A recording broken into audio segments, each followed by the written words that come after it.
This time on Monkey Life. Bueno Junior meets his new family. He's a woolly monkey and needs to be with the others. Wildlife vet John Lewis is worried about newcomer Clydie. She's not getting enough nutrients, even to support her own muscle mass. So no, she shouldn't be pregnant. That's not in her best interest at all. And it's chaos at the Capuchin house when Winslow's group have a weigh-in. William, come on. Mary. I think this could be quite a long day.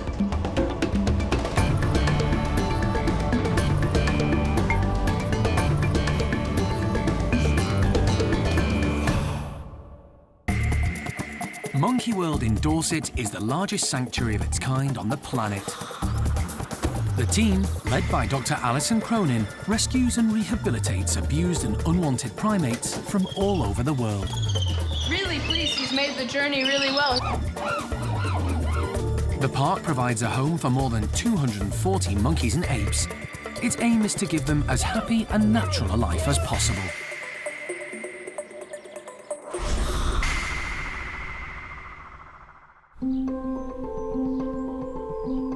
There's a special visitor at Lavar's woolly monkey house. Bueno Junior has been hand-reared by Alison since he was born. But now it's time for him to get to know his new woolly family. It's fantastic. He's finally graduating to the next step, and we've been bringing him up here to sort of spend afternoons in his own little playroom that the ladies have kitted out for him, and really nice. So it's time that he starts getting familiarized with the woolly monkey house, because this is going to be the next stop. Head of the house, Lavar, is curious to see the newcomer.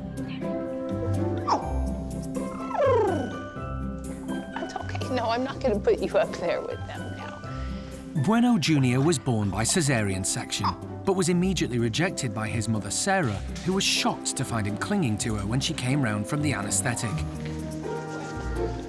Alison had no choice but to take him away and look after him herself. But although she's fed and cleaned him for the last 3 months, there are some things he'll only be able to learn by being in the house. This is where we'll begin his introductions to other woolly monkeys. So getting him just familiar with the surroundings is good. Getting him familiar with all of the primate care staff that work down here with the woolly monkeys is important. So leaving him with them, and they can start taking over afternoon feeds with him. And perhaps most importantly, being around Lavar's group, hearing all of the trills.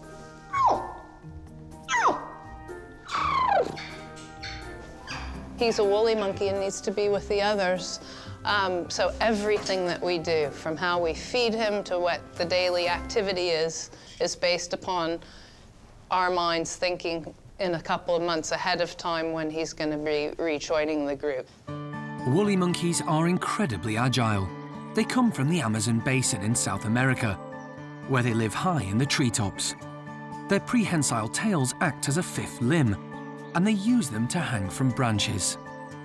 But when Junior was born, his mother accidentally damaged his tail, and Alison was worried he'd never be able to use it properly. It's come out good. We were very cautious with it. We stopped the infection, we got the wound healed up, and you can see now he uses his tail just brilliantly, wrapping around those hoses, just a natural instinct to use it, and it's stronger than his arms or his legs, so really pleased that that's come good, because I can't even imagine what a woolly monkey without a proper prehensile tail, what it would even be like. Despite his rough start, Bueno Junior is now thriving. He's put on loads of weight, he eats well, he's quite a happy little chap. We're trying to provide him, it's a really delicate balance, provide him what emotional support that he needs, while at the same time really encouraging him to be independent and at a very young age. Really looking forward to seeing him with other woolly monkeys. That'll be a big day. It's okay, you're good.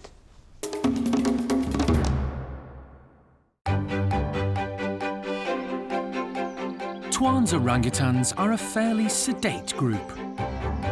They have a large outdoor enclosure with a fantastic climbing frame, although when it comes to taking exercise, they don't exactly push themselves. But today, the primate care staff are determined to make them work for their breakfast. If there's one thing that'll get orangs moving, it's food. Fortunately, head of orangs Jarno is also a qualified tree surgeon, so isn't fazed by having to scale the 40-foot ladder. Right, let's let them out.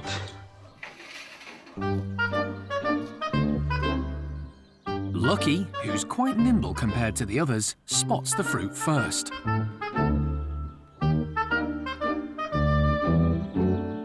She's followed by Amy, who loves her food but will always take the easiest option. So while Lucky heads for the top, Amy grabs as much as she can from the lowest level. Still, at least she's off the ground.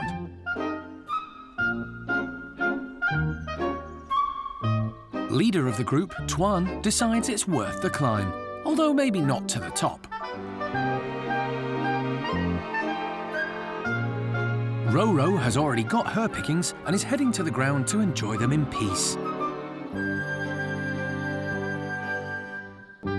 Meanwhile, Amy's stomach has got the better of her. She's realised she's going to have to go higher. Amy's a little heavier than Lucky and Roro, so doesn't find climbing quite so easy. But she's a determined orang, so if there's food to be had, she'll reach it.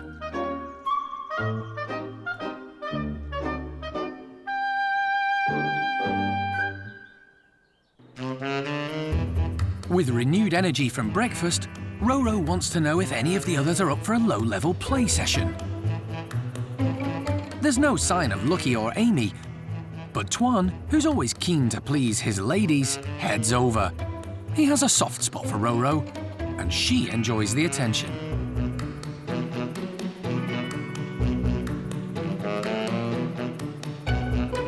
But after a while, Roro decides that's enough exercise for one day.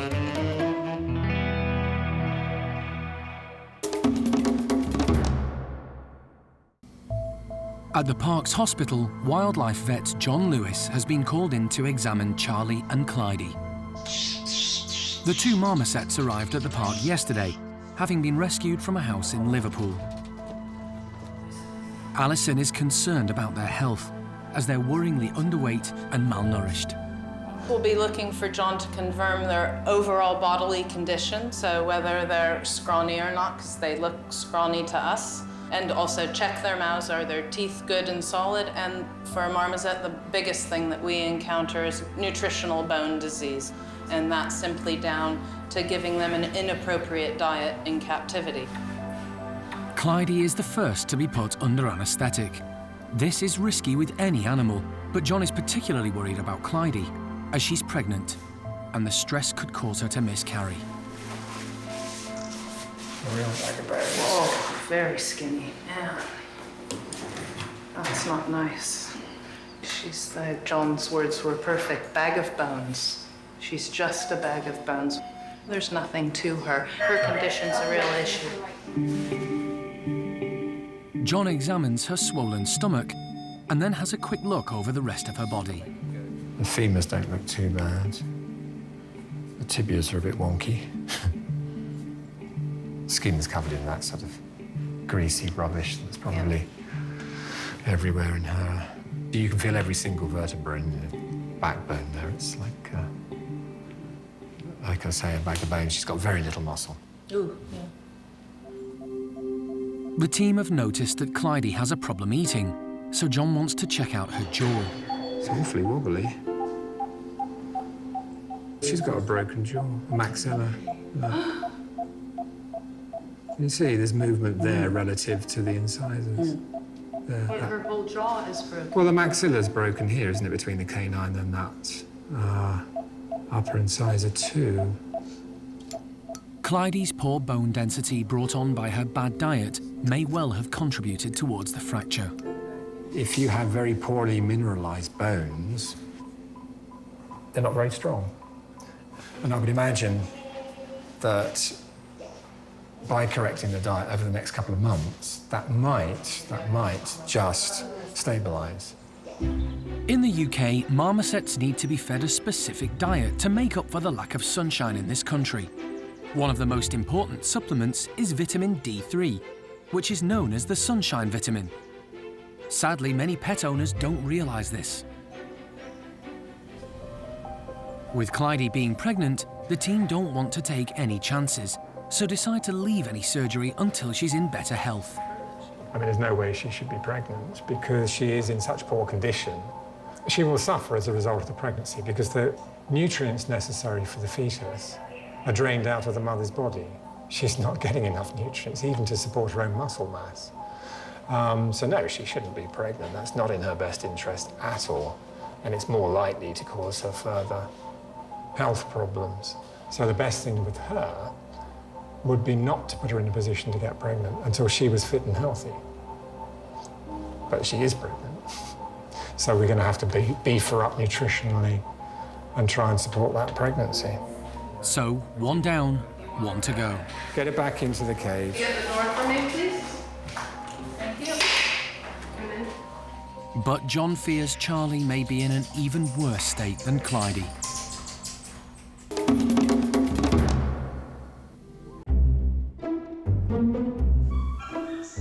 There are 82 capuchin monkeys living at the park, and every month, every single one of them gets weighed. Today, it's the turn of Winslow's group. But capuchin monkeys can be very mischievous, so it's never straightforward. All our capuchin tunnels have these removable crates. The one we have here is a modified one, which is our weighing crate. And basically, it's got a moving floor that we put the scales underneath. So when the capuchin sits on the floor, you can actually get a more accurate reading because they're a real pain when we try and weigh them. Their hands come out, feet on the mesh, tails, or they'll hang off the roof. So this is a way, makes it a lot easier to get an accurate weight on all our capuchins. Toby decides to start with two of the youngest capuchins. This is Fabian. He's the baby of the group, really.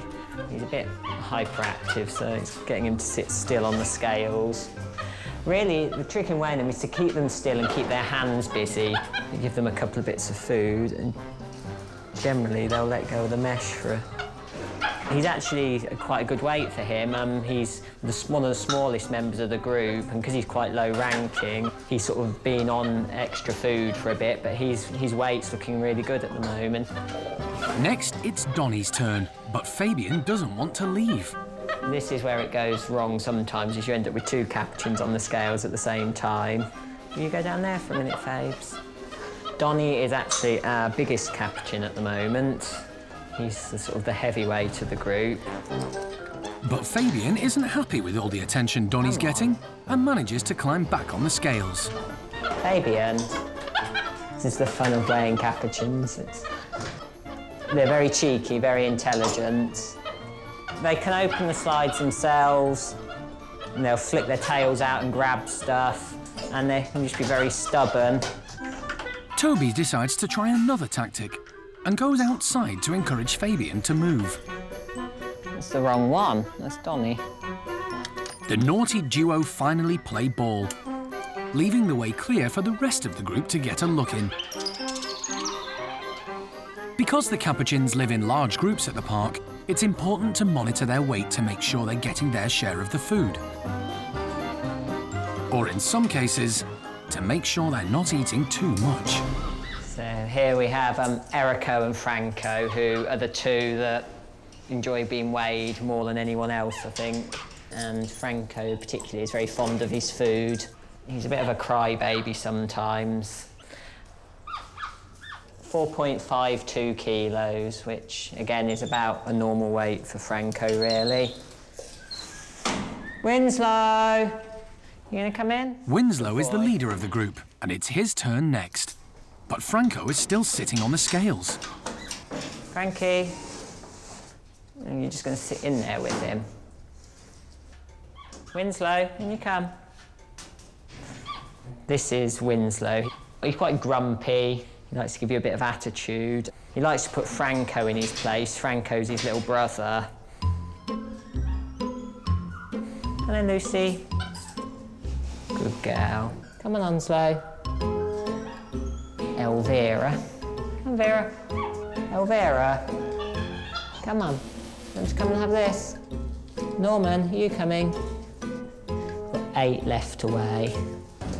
It really is quite a mission to get all 82 every single month. William, come on. Mary. Come on, Elvira. I think this could be quite a long day.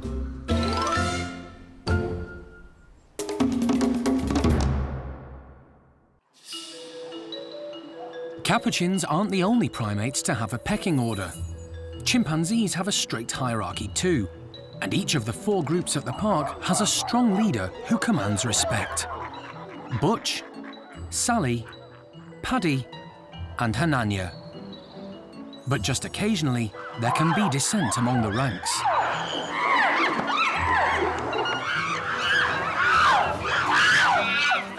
Hananya has been #1 in his group for 9 years and has proved to be a popular leader.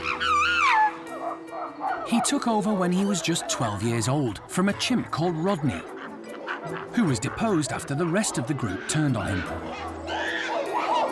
Hananya had been Rodney's second in command, so knew the ropes, but struggled with his new role at the beginning. He had a lot to learn, and it took him a while to gain respect in the group. Leadership didn't come naturally to him. But over the years, he's matured into his position of responsibility. However, recently there have been signs of another power struggle, with fights breaking out. We have noticed that Hananya's group have been squabbling a bit more than usual, and it's something that we're keeping an eye on. With any sort of community of social primates, you're going to have arguments and disputes because, of course, there's a hierarchy, and if there's an opportunity to move up the hierarchy, they're going to take it. The main protagonist in these scuffles is Tikko, Hananya's #2. He's a very confident chimp and may be trying to undermine Hananya. The dominant female, Cherry, also seems to be unsettling him. We've seen a lot more vigilant behaviour from Hananya. You'll often see him moving around the outside enclosure, either patrolling or just on the move, really, looking quite unsettled. He's looking around, he's looking over his shoulder.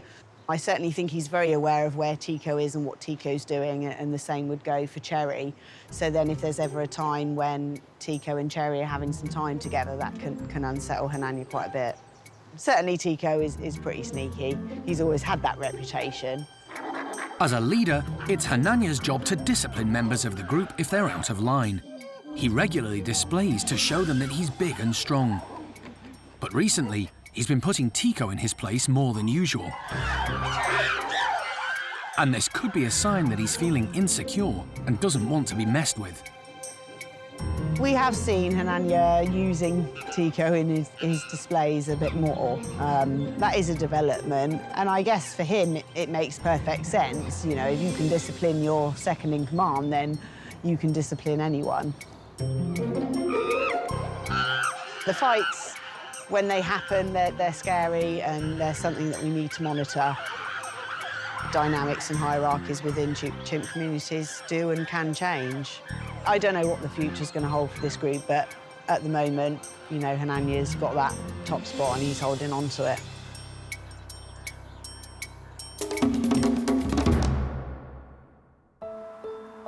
Back at the hospital, things aren't looking great for marmoset Charlie. John thinks he may have serious issues with his tail. He didn't like you doing that. I wonder if that's painful. Yeah, quite. He certainly didn't like you doing it.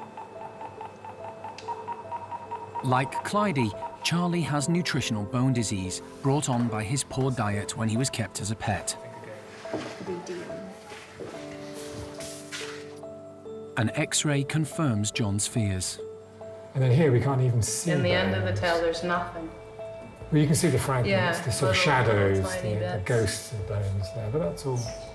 I've never seen a Oh, tail wow. like that before, ever. The team are under increased pressure because Charlie's weak bones are causing him pain, which means he keeps waking from the anesthetic. John decides to leave Charlie's tail for the time being and concentrate on his mouth. His teeth are in a bad way, and one of them needs to be extracted. Well, he's broken it at some point and exposed the pulp, the cavity in the middle of the tooth, and obviously bacteria's got in and destroyed the pulp, the nerve, the artery, the vein, etc. The tooth's dead. It needs a good blood supply to keep it alive. It's just a travesty, the British pet trade, and what's happening to the wildlife that's in the pet trade. For the marmosets, a good diet is all it will take. I mean, that's why I get so upset about these things. All of this is unnecessary. They shouldn't be living in indoor bird cages without people who are qualified or capable of looking after them. And all it will take is for us to feed them properly for a week or so, and their bones will stiffen up and there won't be a problem anymore. But right now, that male is chronic, serious suffering. His tail is clearly very painful. He had a mouth with broken teeth and infection. She has a broken face, bad bone density, and is carrying babies. You couldn't get worse. Next time on Monkey Life, Jin leaves Gordon's group and joins the orang nursery. So far, it's gone really, really well. Jin is totally in love with Linga, and it's the real thing. And mischievous chimp Bart causes mayhem at Paddy's enclosure.